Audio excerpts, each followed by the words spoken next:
Bonjour à tous, je vous souhaite la bienvenue pour cette conférence de présentation du pavillon Pérou à l'exposition universelle de Dubaï. Je suis très heureux de vous accueillir pour découvrir ensemble le chemin parcouru par le Pérou, tissé dans l'étoffe du temps. C'est le thème qui a été retenu par les organisateurs qui ont, comme vous le voyez ici sur cette image, imaginé une scénographie tout à fait particulière pour mettre en valeur les atouts de ce grand pays. Alors, en guise d'introduction et pour bien comprendre le sens de la participation péruvienne à l'exposition universelle de Dubaï, vous rappelez en quelques mots que ce concept même d'exposition universelle se veut être une véritable expérience dont la dimension est exceptionnelle. Ces portes ne se referment jamais pour continuer, et c'est le thème général qui a été choisi par les autorités de Dubaï: connecter les esprits et construire le futur, en anglais Connecting Minds, Creating the Future. Et ce thème général constitue bien entendu une boussole créative pour le Pérou, nourri par son histoire millénaire. Vous pouvez apercevoir ici des photos du pavillon tel qu'il existe sur le site de l'exposition universelle à Dubaï, avec comme ligne directrice à travers l'ensemble des pavillons représentés l'idée de faire de cette exposition universelle un moment pour créer ensemble, innover ensemble et collaborer ensemble. Ici en photo, vous voyez la place centrale de l'exposition universelle de Dubaï, Awazan Plaza. Nous allons y revenir et décrire précisément comment s'articule cette exposition universelle qui se déroule actuellement aux Émirats arabes unis. Vous avez le site de cette exposition universelle que vous pouvez voir ici dans son intégralité, avec l'ensemble des pavillons qui représentent les États du monde entier rassemblés, mobilisés dans le cadre de ce grand événement. 3 districts articulent l'organisation et la planification dans l'espace du site de l'exposition universelle à Dubaï. D'abord un district mobilité, un district opportunité et un district durabilité. Nous allons regarder en quoi finalement ces 3 thématiques, ces 3 composantes sont aussi étroitement reliées autour des défis auxquels le pavillon Pérou souhaite justement témoigner en valorisant sa grande capacité d'expertise et d'action face aux grands défis du monde. Le site de l'exposition universelle de Dubaï, j'avais eu la chance de pouvoir visiter le pavillon Pérou lors de l'exposition universelle de Milan en Italie, dans un quartier qui avait été spécialement conçu. L'une des singularités de Dubaï, c'est d'avoir aussi imaginé un métro qui permet pour les visiteurs qui arrivent directement de l'aéroport de rejoindre directement le site après un parcours à peu près d'1 heure. Vous avez ici la gare finale qui permet aux voyageurs de rejoindre directement le site de l'exposition universelle. C'est un petit bijou de technologie qui est le fruit d'une ingénierie de projet portée par un consortium franco-japonais, Keolis et Mitsubishi. Le Pérou a des relations très importantes avec le Japon et nous allons d'ailleurs y revenir au cours de cette conférence. J'ajoute qu'en matière de mobilité, le site de l'exposition universelle se veut exemplaire à travers un réseau de bus qui a été aussi pensé, entièrement gratuit, et qui relie les principaux pôles des Émirats avec notamment l'aéroport situé à Abu Dhabi. Alors, comment résumer finalement l'esprit même de l'exposition universelle de Dubaï? L'un des enjeux fondamentaux, c'est d'encourager les visiteurs à explorer le pouvoir des connexions. Et si j'avais à résumer finalement en une phrase l'expérience qu'il est proposé de vivre dans le cadre de cette exposition universelle, c'est en quelque sorte 192 façons de voir le monde. Et nous allons voir la voix singulière, tout particulièrement du Pérou, qui résonne peut-être avec d'autres pavillons, comme vous en avez un exemple ici, puisque l'une des grandes innovations aussi à Dubaï, c'est d'avoir voulu ériger, à l'occasion de cette exposition universelle, un pavillon des femmes. J'y reviendrai un peu plus tard, parce que c'est une innovation qui renoue avec une première initiative qui avait été organisée à Chicago, et peut-être que ce pavillon des femmes peut aussi aider le Pérou, le pouvoir des Péruviennes à être mieux reconnu, mis en valeur à travers les grandes capacités d'engagement et de résilience. Alors, un peu d'histoire avant de rentrer dans ce sujet passionnant. D'abord, depuis 1970, les expositions universelles fournissent une plateforme pour présenter les grandes innovations qui ont façonné le monde dans lequel nous vivons. Peut-être que certains d'entre vous se remémorent l'exposition universelle de New York, 1939, avec la première diffusion télévisée en direct. Mais bien avant, il y a eu aussi des expositions universelles sur le sol européen. Et la première s'est déroulée à Londres, au Crystal Palace, que nous allons redécouvrir. Beaucoup d'innovations ont fait leur première apparition lors d'expositions universelles. Ce sont les ordinateurs, et en particulier, je voudrais mentionner l'exposition Century 21 de Seattle en 1962, où les visiteurs avaient été émerveillés par ce qui avait été mis à l'époque en avant à travers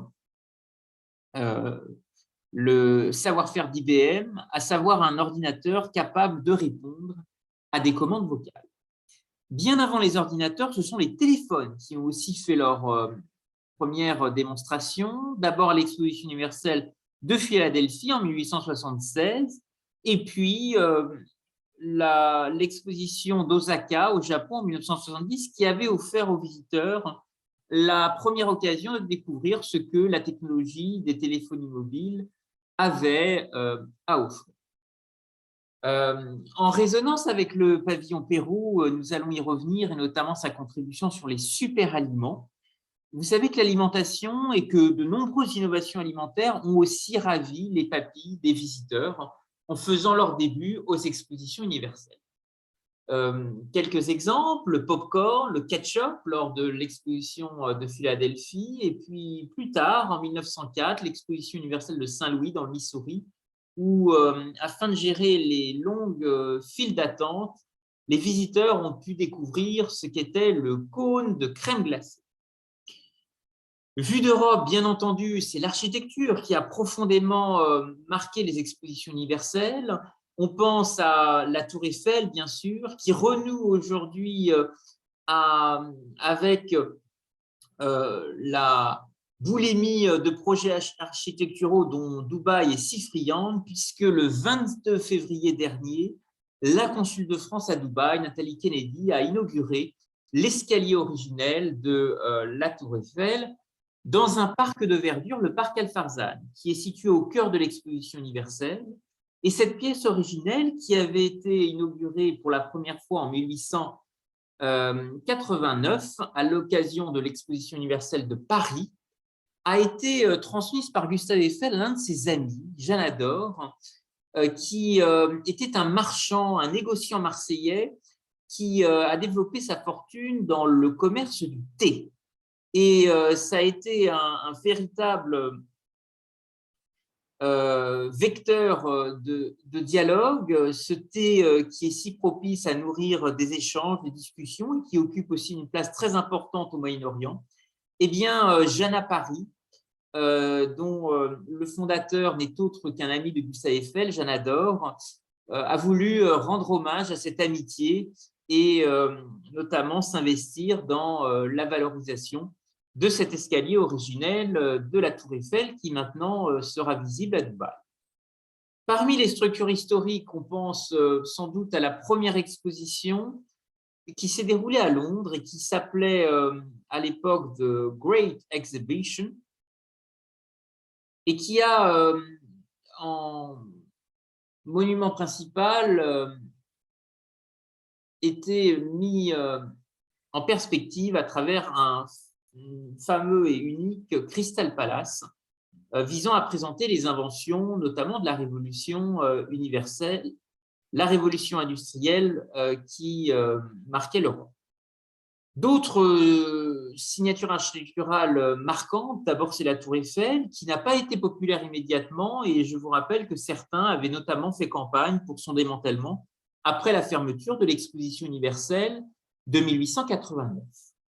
Il y a d'autres monuments qui ont aussi marqué et traversé le temps, la Grande Roue de Chicago, l'Atomium de Bruxelles, qui présentait en 1958 les ascenseurs les plus rapides de la planète.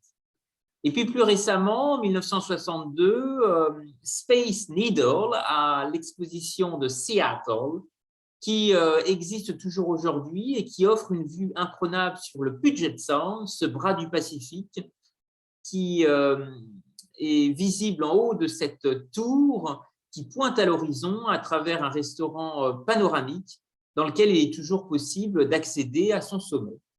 Et puis Dubaï a aussi voulu réaliser une place centrale dotée d'un dôme autoportant, Awazal Plaza, qui se veut à la fois la pièce centrale de l'exposition, mais aussi le centre emblématique du district 2020, qui sera le quartier qui sera issu de l'exposition universelle lorsqu'elle sera terminée à la fin du mois de mars 2022. Alors, après avoir regardé ensemble le contexte de cette exposition universelle, son passé historique, je vous propose de regarder avec intérêt comment finalement le Pérou, intertemporel, encore et toujours, se positionne dans le concert de ces expositions universelles. À travers sa diversité culturelle, à travers la richesse infinie et la sagesse ancestrale de sa civilisation, comme, et c'est l'ambition du pavillon péruvien, comme finalement un rôle assez inédit de protagoniste qui entend surprendre le monde et aider l'humanité à construire un avenir meilleur. Nous allons passer en revue les inventions, les innovations, la grande créativité mis en valeur dans le cadre de ce pavillon. À travers notamment 3 thèmes. Le premier est d'offrir aux visiteurs l'opportunité de goûter la meilleure gastronomie expérimentale du monde à base de super aliments péruviens qui entendent changer l'avenir de l'humanité. Il y a au sein du pavillon la possibilité de découvrir un formidable inventaire des propriétés de ces super aliments, de découvrir l'importance de la contribution péruvienne aux enjeux de nutrition, la place que ce pays peut jouer en matière de nutrition santé, d'innovation alimentaire, comme de nombreuses expositions universelles l'avaient fait par le passé, en faisant découvrir aux visiteurs le ketchup, le popcorn ou le cône de crème glacée à l'exposition universelle de Saint-Louis. Un autre thème important, c'est de proposer une immersion sensorielle dans l'un des berceaux de l'humanité et dans l'un des pays les plus respectueux de la biodiversité au monde. Et pour marcher sur cette biodiversité, c'est le 3e thème qui est proposé dans le cadre de ce pavillon. Les visiteurs ont l'occasion de découvrir la construction en temps réel d'un pont Inca qui est tissé chaque année à Cusco. Alors, la référence au biomimétisme, comme vous voyez sur ces photos, est forte. Le pavillon se veut exemplaire dans son architecture, dans sa contribution au développement durable et dans le concours qu'il entend apporter aux expositions universelles, puisque, comme je vous l'indiquais, de nombreuses commodités, friandises et expériences modernes remontent à de nombreuses expériences d'expositions universelles passées. L'exposition universelle de Chicago, 1893, avec l'électricité, la grande roue et la fermeture éclair. L'appareil à rayon X en 1901 à Buffalo. Le hot dog et le cornet de crème glacée à Saint-Louis en 1904. Et puis le poste de télévision 1939-1940 à New York. Alors, le pavillon à Dubaï, pavillon Pérou, innove formidablement dans les industries créatives et culturelles. Et ici, vous en avez un exemple à travers un défilé de kimonos japonais qui a été tricoté en laine de lama. C'est une référence assez extraordinaire à la fois en matière d'économie circulaire, mais aussi à la pointe de nouvelles audaces dans le domaine des industries créatives, à la fois parce que le Pérou et le Japon cultivent une très grande histoire liée à un passé croisé, notamment dans l'agriculture, et puis d'autres sujets mémoriels liés aussi à l'histoire politique du pays. Alors, la côte pacifique du Pérou est l'une des mers les plus productives au monde et on va voir en quoi justement cela fait particulièrement sens avec nous, Européens. Entre 1840 et 1879, le guano du Pérou a engendré d'énormes richesses car ce pays et le Chili voisin détenaient le monopole mondial de ce fertilisant. Et cet engrais très efficace, qui était composé à la fois d'excréments d'amas d'oiseaux marins et de chauves-souris, a nourri une très grande épopée qui est celle des caporniers. Ces caporniers qui vont connaître une véritable saga transatlantique qui va à la fois captiver des deux bords de l'océan une course effrénée, une sorte de Golden Rush, comme on l'appelait aux États-Unis, parce que dès 1856, le Congrès des États-Unis va adopter une législation toujours en vigueur qui autorise tout citoyen américain à réclamer au nom des États-Unis toute île inhabitée ou non revendiquée susceptible de contenir du guano. Voyez à quel point ce fertilisant était extrêmement important pour enrichir les sols et bien entendu, le pavillon Pérou y offre une résonance tout particulière en rappelant l'importance de sa biodiversité, l'importance de la valorisation de nouvelles ressources liées à la mer et le rôle historique qu'a joué la côte pacifique péruvienne. Depuis la France, le guano a fait aussi la fortune d'armateurs et de négociants dans le sillage de plusieurs sagas industrielles, et je pense notamment à la compagnie du Phosphogouano, compagnie qui, en 1893, avait son siège à La Rochelle et va décider d'installer un établissement sur la zone portuaire d'Honfleur. Il y a eu aussi de grandes sagas industrielles le long des côtes de la Manche, pas seulement à Honfleur, mais aussi plus particulièrement aux portes de Granville, puisque c'est la famille Dior qui va notamment identifier l'importance de ces engrais et d'autres villes-ports de l'arc atlantique vont bien entendu s'investir dans cette aventure. Bordeaux, en relation aussi avec les côtes de la Manche, en relation avec Dunkerque, puisque l'armement Borde a été une grande compagnie maritime française qui se retrouvera au premier rang mondial du transport maritime à la voile grâce à cet âge d'or du guano. Il est possible de retrouver des traces très importantes de ce grand passé, qui est aussi un passé mémoriel et spirituel extrêmement fort à travers les témoignages qui existent. La chapelle Saint-Michel à Plogoff, dans le Finistère, conserve une réplique de goélette 3 mâts barque de l'armement Borne et dont la proue est justement ornée d'un albatros, cet oiseau des mers du Sud qui accompagnait les caporniers le long des côtes de l'Amérique du Sud. Et vous pouvez retrouver ici justement cette maquette identique à celle de la chapelle de Notre-Dame du Bon Voyage, dont la maquette de Capornier sert notamment d'ex-voto lors des pardons. Alors, nous avons parlé un peu de la famille Dior, qui a essaimé aussi très largement et développé de grandes synergies régionales autour du guano. Il y a d'abord l'importance des usines Dior qui ont été très importantes à Saint-Hilaire-du-Harcouët, à Granville, dans la Manche. mais aussi dans le Finistère, du côté de Londerno, dont vous pouvez voir ici des photos d'archives. Alors, le guano laisse un témoignage intéressant dans la réflexion autour de l'exposition universelle de Dubaï et de la contribution du pavillon Pérou, puisque cette toile industrielle avait véritablement vocation à connecter agriculture locale et matières premières naturelles.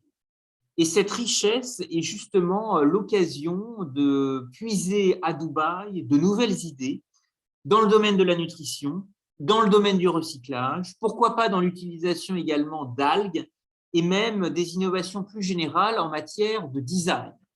C'est l'esprit de cet inventaire qui est offert aux visiteurs, qui permet de découvrir le pouvoir exceptionnel des super-aliments et de rappeler combien, à l'échelle de l'humanité, il existe entre mer et terroir des leviers exceptionnels d'innovation pour l'économie circulaire.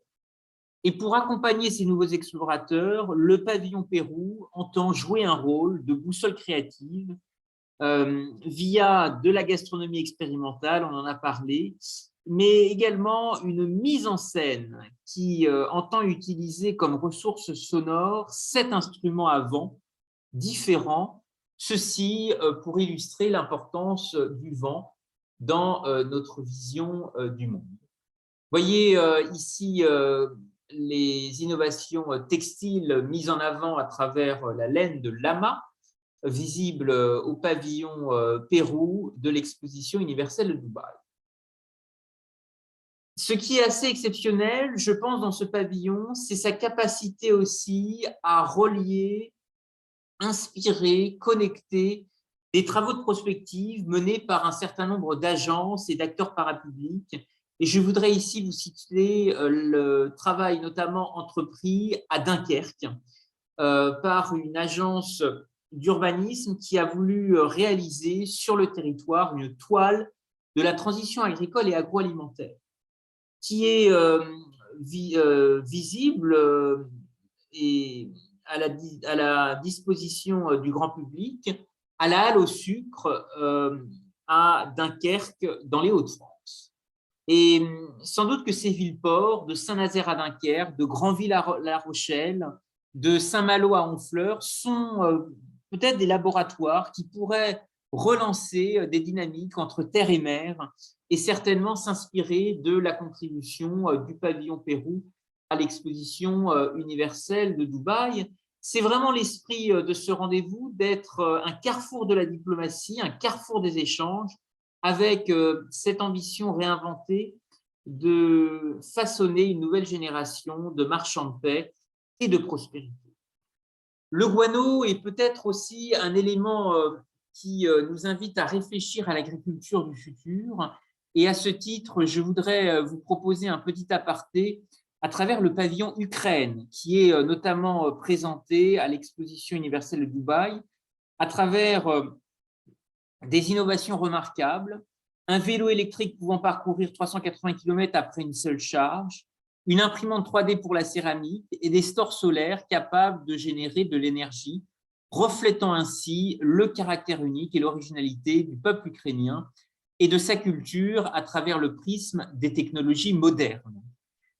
Le pavillon Ukraine présente aussi un champ créé à partir de vrais épis de blé, de nano-blé et de blé numérique. Cette solution entend démontrer symboliquement le mouvement de l'Ukraine vers l'avenir en harmonie avec la nature et le progrès technologique. Ce pavillon entend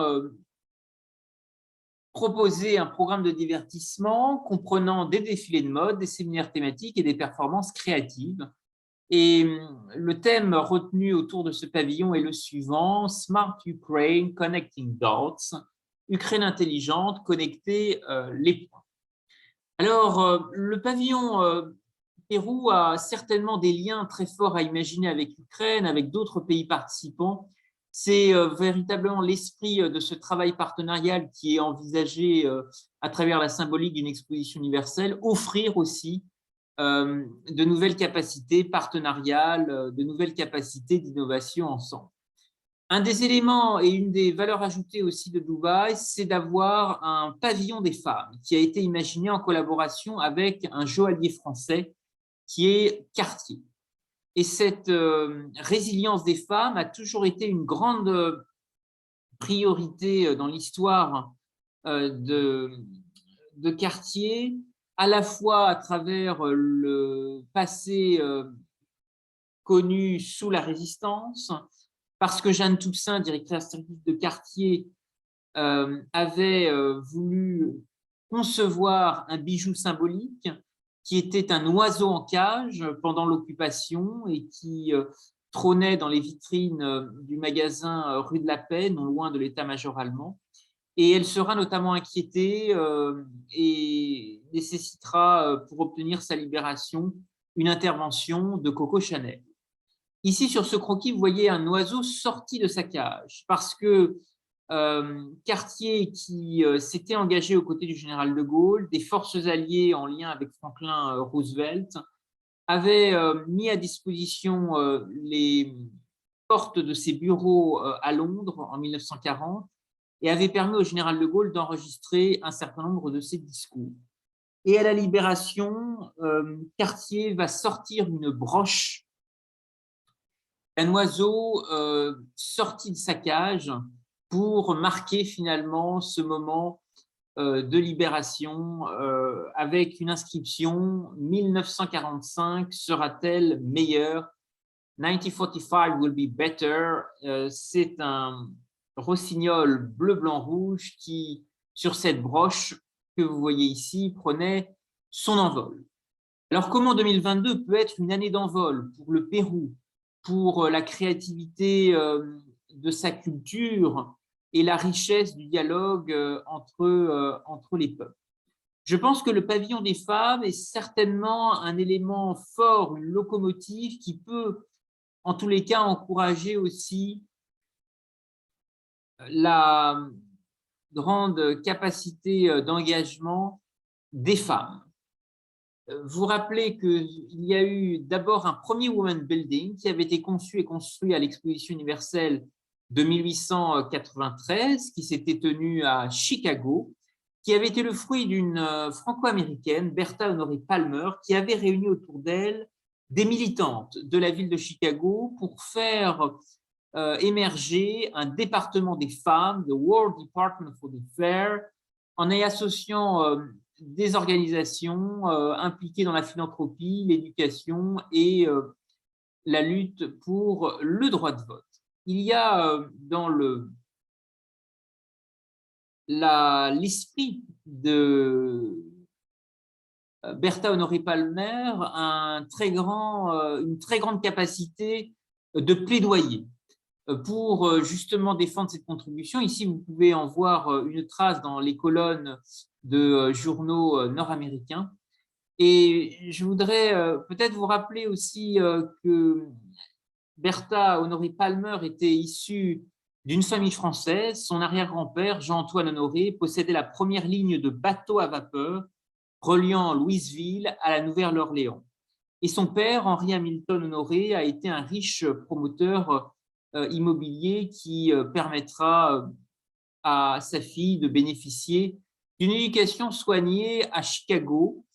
La famille investira dans l'immobilier et notamment, vous pouvez encore retrouver dans cette ville la Palmer House, qui est un hôtel historique qui appartient aujourd'hui au groupe Hilton à Chicago et dans lequel le brownie, un dessert typique des États-Unis, a été créé par un cuisinier de l'hôtel en 1893.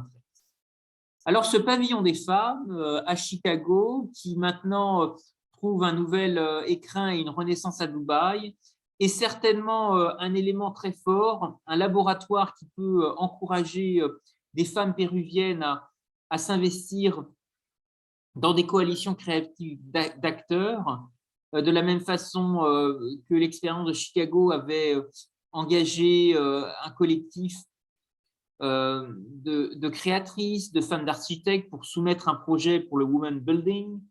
Ce conseil des architectes avait ensuite sélectionné le projet de Sophia Hayden.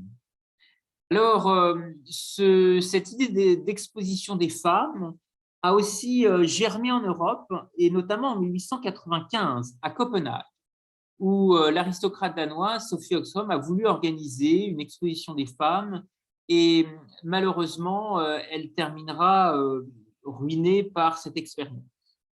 Il y a d'autres pavillons sud-américains, nord-américains présents à Dubaï. Vous avez le pavillon des États-Unis, très visible également lors de cette exposition universelle, et qui est un pays intéressant pour le Pérou parce que finalement, en ayant été par le passé une puissance accueillante d'événements intéressants dans de nombreux projets qui agitent le continent sud-américain.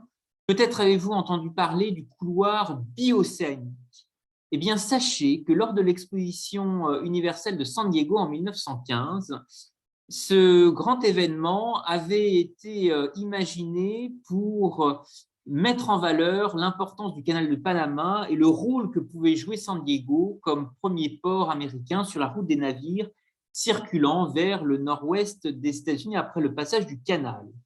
Eh bien, peut-être que le témoignage aussi de cette exposition, de la valorisation du canal de Panama, révèle à quel point le Pérou a lui aussi de très grandes ressources à mettre en valeur dans les grands carrefours maritimes, dans les routes logistiques du futur et dans la capacité peut-être demain à inspirer aussi la conquête de l'espace.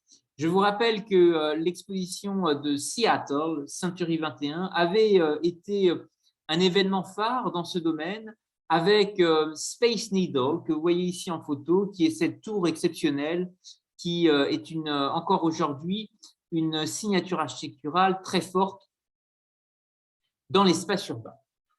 Alors, comment le Pérou peut continuer à innover, à parler au monde? Eh bien, d'abord, vous signaler la candidature de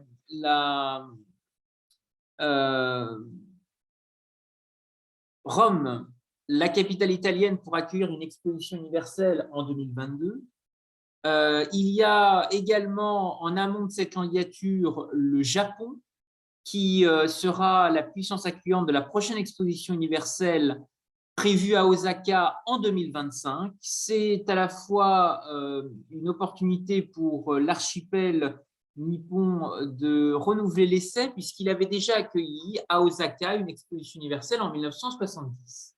Le thème de cette exposition sera le suivant: concevoir la société du futur, imaginer notre vie demain. Il y a bien entendu des liens étroits qui existent entre le Pérou et le Japon, et sans doute que ces chemins de mémoire seraient à redécouvrir à travers ce qui a été développé dans le domaine de l'agriculture.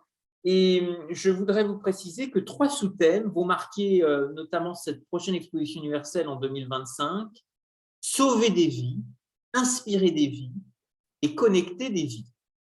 Et ce laboratoire vivant des peuples que vous voyez ici en photo à travers le plan qui a été imaginé sur un projet immobilier d'avancement sur la mer, une île artificielle, sera, je l'espère, un grand laboratoire pour une société de l'avenir qui associera le Pérou, le Japon et bien d'autres partenaires européens. La France a prévu d'y participer. Peut-être l'occasion pour cet âge d'or du guano de revivre dans de nouvelles dynamiques de matériaux biosourcés avec Honfleur, avec la Normandie, avec Granville, avec les ports de La Rochelle, Dunkerque, Saint-Malo et bien d'autres villes-ports qui ont été des laboratoires dans ce domaine.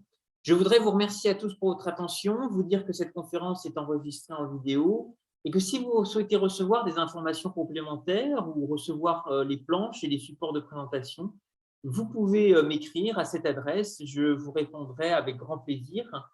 Je vous encourage à visiter l'exposition universelle, à redécouvrir District 2020, qui sera le quartier construit à l'issue de l'expo, et vous dire combien ce débat a besoin d'être enrichi et stimulé à travers les échanges entre le Pérou et le reste du monde.